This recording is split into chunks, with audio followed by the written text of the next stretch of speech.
Hi everybody and welcome back to my channel. It's Russell with Ink and Paper Blog. I hope you are all doing well today. Happy 4th of July if you are in the US. I hope you all have great plans for the day and you're going to stay safe and have lots of fun with your family and friends. Lots of barbecues, I hope. That's where I'm going in a little bit.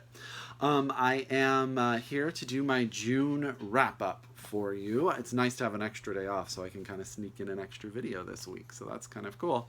I'm going to start actually by talking to you about a children's book, and I have not reviewed many children's books on my channel. Actually, this may be my first review of a children's book, but I have a thing every year where I go to book festivals or to fairs and I try to find children's books and the authors, and I get them signed by the authors and give them to my nieces and nephews for Christmas. It's kind of something they expect from their Uncle Russell, and so I go out of my way. And this one, the little lemon that leapt, I found at the Bay Area Book Festival. It's written by Karen Sanders Bett and illustrated by Hanna Howerton, and they are a mother-daughter team, and they were very sweet and very, very endearing.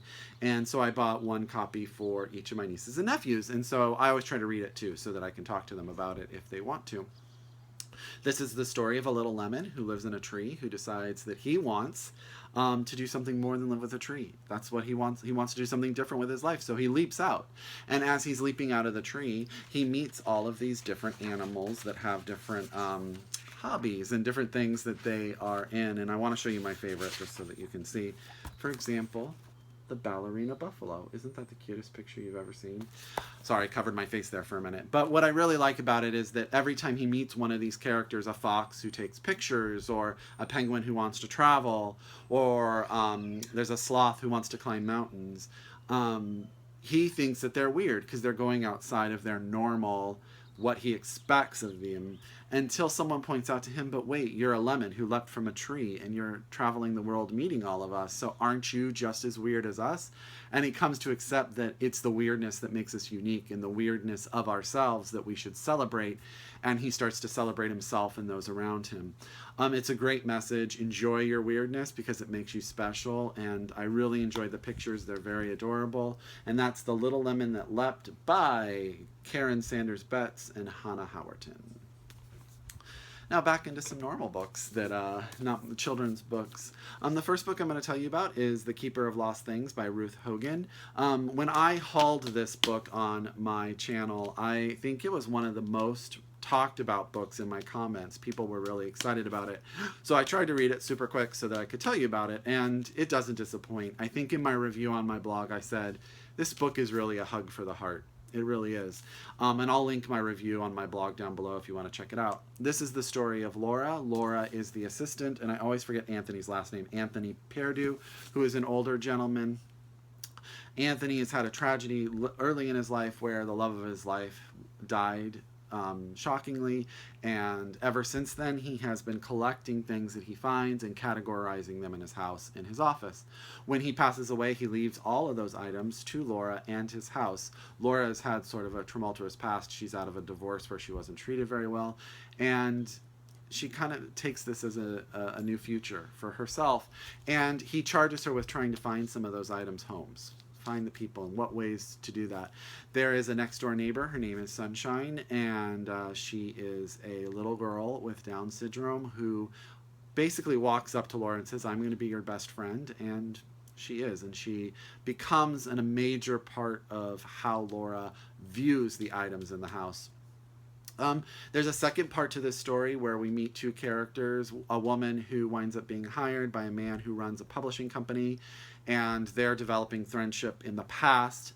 All of the sort of strings wind up coming together, so I don't want to tie too much together for you, but I will say this, that there is not a moment in this book where you're going to not feel like you are cheering for someone. You want good things to happen to these people because they are good people.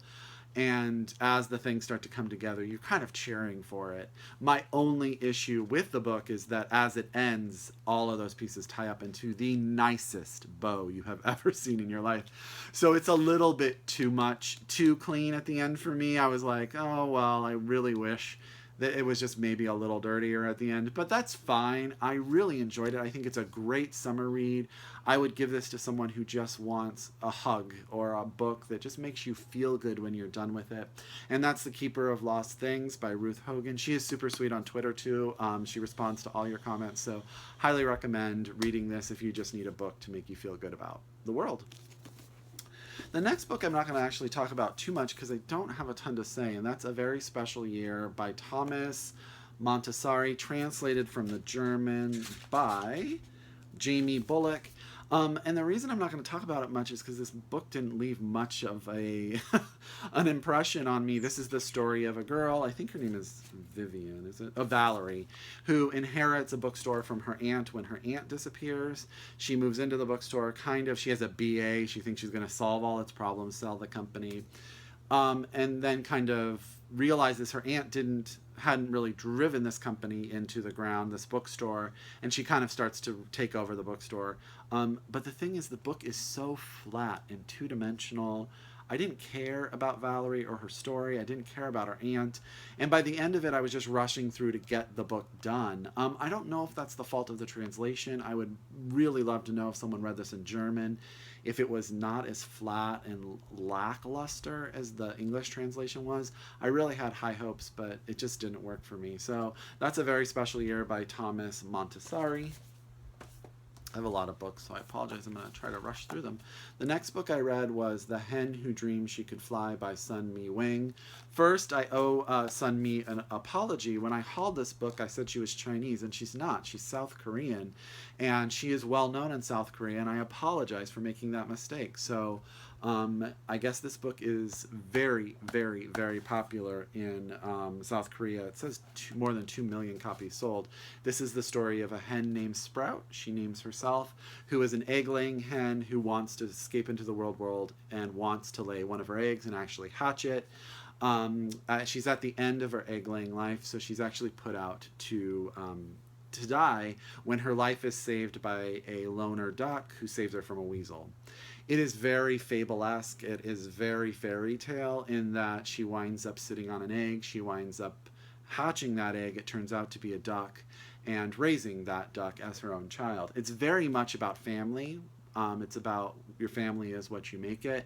It's also about parents and that decision of when to let your children go and experience the real world. I can imagine, I'm not a parent, but I can imagine my parents having to make that decision and let us go out and make our mistakes and just let us into the free world. It's also about just following your dreams, and when they come true, how amazing that is, no matter what the circumstances are going to be.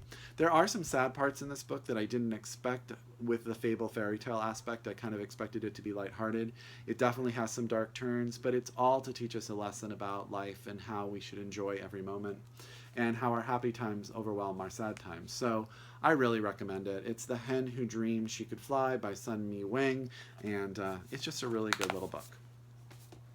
The next book I'm going to tell you about is The Turner House by Angela Flournoy. This is one of the books that I had hauled in a video where I said, I have 5 books, I've been meaning to get to them, and Britta over at the second shelf said, why don't we buddy read this together? So we did, and I finally got it off that TBR, and it's read. Unfortunately, it didn't work for me. This is the story of the Turners. I'm talking really fast, so I apologize. This is the story of the Turners. There are 13 children who are raised in a house by their parents. At the beginning of the book, the father has already passed away many years ago, and the mom has become ill and moved in with the oldest son, Cha-Cha.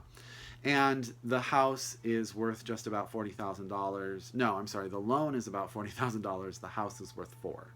And so they're trying to decide what to do with this house that's so upside down. This is the story of Cha-Cha, who, when he's a young child, sees a haint, which is a ghost, and how that kind of haunts him as an adult. He gets in a car accident and thinks that the haint is involved, and he goes to therapy about that. It's also the story of Layla, who is the youngest child, who at the beginning of the book is evicted from her home. She's kind of the child who just couldn't get her stuff together. She has a gambling problem, which develops throughout the book, and she's just always sort of been taken care of, so when it's time to take care of herself, it's a struggle for her. For me, this book was really a short story. This is a short story about Charles and the haint and dealing with the expectations and spirits of his father. The rest of it was superfluous. She doesn't develop anyone other than Layla. She has these other children where you'll go into them for a little bit, you'll come out, you'll go in, you'll come out, and it gets just convoluted. There are too many strings going. And I just didn't, there was nothing special about the writing that made me think, oh, you know what? She has this amazing turn of phrase. I just thought the book was average, and I was really unfortunate because I really had heard great things and I really wanted to love it, and I just didn't. So that's The Turner House by Angela Flournoy. And I talked about this book actually in my Gay and Lesbian Pride edition, and that's My Brother's Husband by, and I'm going to say this name my best, Gengora Tagame. And it, as I said in that video, this is my first manga that I've ever read. And what's cool about manga is it's like a graphic novel, but you read it backwards, which is kind of cool.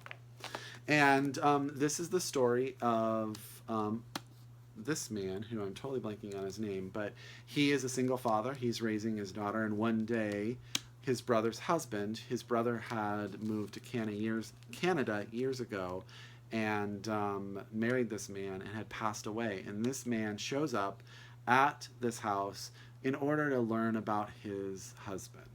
And it's really about family, a lot about learning to accept something in your culture that may not be normal. It's really about how children just go with the punches. The daughter just loves Mike. Mike is the name of the husband. Just falls in love with him. Just thinks he's the greatest thing ever. It just doesn't even faze her. Oh, my uncle had a husband. Okay, and now he's part of my family. It's about dealing with the fact that her father never really got to say goodbye to his brother. It's really good. I think this is part 1, so I'm waiting for part 2 to come out. It's enjoyable. It's endearing. The artwork is super cute and good. It's also emotional. You definitely start to feel for all 3 of these characters as you go through. So my first manga was truly a success, and I really highly recommend this if you're looking for something that you just normally wouldn't read but you would really enjoy. My Brother's Husband by Gengor Tagame. I am butchering that, but I'll link it below.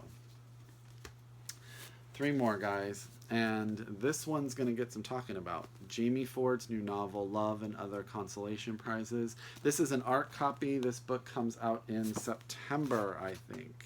And Jamie Ford was an author at Booktopia Petoskey that I went to years ago for his second novel, Songs of Willow Frost, and most well known for his first novel, Hotel at the Corner of Bitter and Sweet, right? Hotel on the Corner of Bitter and Sweet, which was a huge success many years ago, a book club phenomenon. Jamie lives in Montana, but really focuses almost all of his novels in Seattle, where his family is from. This book is no different. It is about Ernest. Ernest is a half Chinese, half white boy who is basically sold by his mother at the beginning of the novel to be moved from China to America. And he gets here in America and he is put into a home. And later, he's based on the true story of the Seattle 1909 World's Fair, where there was a little boy who was raffled off, and you could win him, basically. And in this book, who wins him is a woman who runs a brothel. And he moves in there and becomes sort of the houseboy. He's one of only 2 men that live there, and it's as a teenager. And he lives there and becomes sort of the go-to person for a number of the characters. It fluctuates between the current time where his wife, Gracie, is suffering from a disease, which I'm not going to give it away because it definitely is part of the story. But in suffering from that disease, she has had to move in with her daughter. She doesn't remember Ernest, and he's dealing with that. His home has been taken away, and it's about to be the 1960, I want to say 68, but that might not be the right year, World's Fair again in Seattle. So everything kind of comes back to the World's Fair. His daughter is a journalist who wants to write a story about him being auctioned off once she figures out that it is him by doing her research. It is about the relationship between Ernest and 2 young girls from the brothel, Macy and I'm totally blanking on the other girl's name. It starts with an F. That's unfortunate. But he falls in love with both of these girls, and he is their friend, and they have very different life paths, and it's about that developed relationship. Jamie Ford definitely just has a style where you just feel like you're in good hands. His main characters are all usually Chinese American, and they all have sort of this heart and this need to take care of people, and Ernest is no different. He really does want to take care of himself and these two girls. And I am so sorry, I can't remember the second girl's name. That is awful. Fawn. Her name is Fawn. And then he also wants his wife back, who he's really lost to this disease. So I cried a little at the end. It is very heartwarming, very heart-wrenching. I highly recommend you read this book when it comes out in September. Pick it up. If you haven't read any Jamie Ford, here's an opportunity to get him on your TBR. Read The Hotel at the Corner of Bitter and Sweet. Read Songs of Willow Frost. And then get ready for this one, because I think you'll really like him. He's definitely an author that just takes you on a journey and makes you feel good. 2 more books, okay? Oh, oops, I dropped one. 1 second. Sorry. So this is Eleanor Oliphant is Completely Fine by Gail Honeyman. I actually started this book as an audio, and it is fantastic as an audio. The audio narrator, who I'm blanking on her name, but I talk about her in my review, which I'll also link below. You'll get 3 reviews from me. Is fantastic. She does such a great Eleanor Oliphant. Eleanor, I would compare to like a Sheldon Cooper. She is a girl, a woman. She's in her 30s. I don't know why I said girl. She's a woman who has had a trauma in her past, and it's kind of turned her into a recluse. She just really is all about herself. She works at a company and accounts. Hey, Burke. Berkeley saying hi, everyone.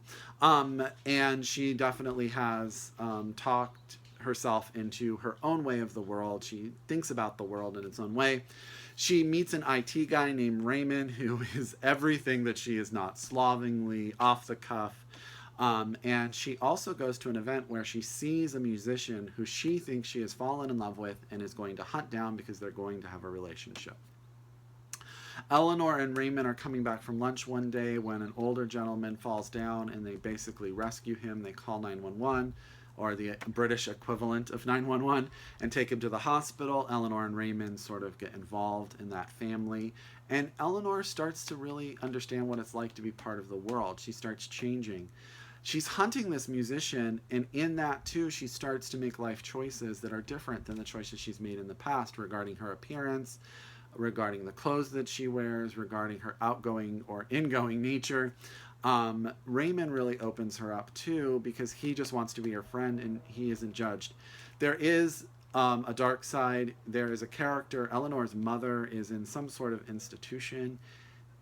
In the audiobook, the narrator makes her the most awful person. She may be the worst, one of the worst mothers in literature I have ever read. She is manipulative, conniving, ugly. She's gross, but she's controlling Eleanor even through the phone. It is super good. I highly recommend it. I flew through it. It is one of those books that I didn't expect to enjoy, and I really did, and I highly recommend. Eleanor Oliphant is Completely Fine by Gail Honeyman. I actually wound up finishing the book in paper because I just wanted to see what it read like. Audiobook or paper, highly recommend. Highly say go out and get this one. And last but not least is a little bit of a cheat, and that's Here Comes the Sun. I started this and finished the last 40 pages in the last 2 of July. So it's my June read, but it finished in July, so don't blame me. Here Comes the Sun by Nicole Dennis-Benn. I adored this book. I will say that I struggled in the beginning because it is set in Jamaica and the dialogue is a lot written in a Jamaican dialect, and I had a hard time reading it, and I reached out to a bunch of my friends, and Simon said try reading it out loud. I did. That worked for me, and I was able to get through it. This is the story of 3 family members, Margot, Tondi, and Dolores. I always say Tondi's name wrong in my head. Dolores is the mother, Margot is the oldest, and Tondi is the youngest. Margot has basically worked her whole entire life so that Tondi can go to school and get out of the poverty that they live in Jamaica. She is a woman who sells her body in order to make money. Dolores is their mother. She owns one of those little kiosks on the beach for tourists. It's hard to say if anyone in this book is a good person. You'll have to judge on your own.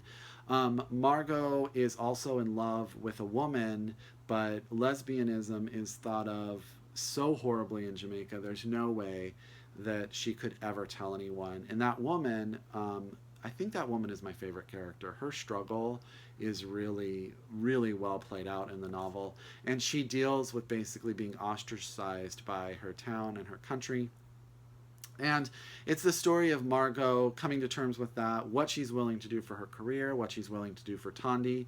It's about Tondi's own inner self-hatred. I learned a lot about, in Jamaica, this idea of skin color. If you are too dark, you are not beautiful. You need to be lighter. So skin bleaching, which sounds horrifying, but from my research is not uncommon. It's about trying to not follow your dreams if those dreams were set out by other people. It's about love and what is love and controlling. It is about so much, and it is so good, and it is beautifully written.